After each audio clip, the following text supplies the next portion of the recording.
Hi. ఈ కింది 3 వాటిని గాని చేసుకున్నట్టయితే మీ యూపీఐ పేమెంట్స్ ద్వారా ఆర్ ఎటువంటి యూపీఐ పేమెంట్స్కి సంబంధించిన ఫ్రాడ్స్లో మీరు చిక్కుకోరు. ఫినాన్షియల్ ఇయర్ 2025 మొదలుకొని ఈ 3 క్వార్టర్స్లోనే మనం కానీ చూసినట్టయితే 13,400 ఫ్రాడ్ కేసెస్ అనేవి రిపోర్ట్ అయినాయి యూపీఐ పేమెంట్ యొక్క యాప్ ద్వారా. ఇలా మీరు కూడా గురవ్వకూడదు అని అంటే మీరు ఇమీడియట్గా చేయాల్సిన విషయం ఏంటంటే, మొదట సెట్టింగ్స్లోకి వెళ్ళండి. అందులో గూగుల్ ఆప్షన్స్ని క్లిక్ చేయండి. ఇందులో మీరు చూస్తే ఆల్ సర్వీసెస్ ఉంటుంది.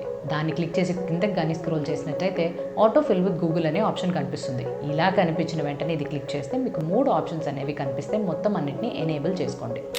సో ఎప్పుడు కూడా మీరు గుర్తుంచుకోవాల్సింది ఏంటి అని అంటే, మీరు ఒక యూపీఐ పేమెంట్లోనే వెళ్ళి ఏదైనా ట్రాన్సాక్షన్ చేస్తున్నప్పుడు మీ యొక్క స్క్రీన్ లాక్ని అడుగుతుంది. ఎందుకులే అని అనుకోకండి. ఆ స్క్రీన్ లాక్ని వేసిన ప్రతిసారి మీ యొక్క అన్ఆథరైజ్డ్ యాక్సెస్ని మీరు కంట్రోల్ చేస్తున్న వాడుగా అవుతారు. సో ఇది తప్పకుండా పెట్టుకోండి. రెండవది, పబ్లిక్ వైఫైని యూజ్ చేస్తూ ఎటువంటి ఫినాన్షియల్ ట్రాన్సాక్షన్స్ని కూడా అటెంప్ట్ చేయకండి.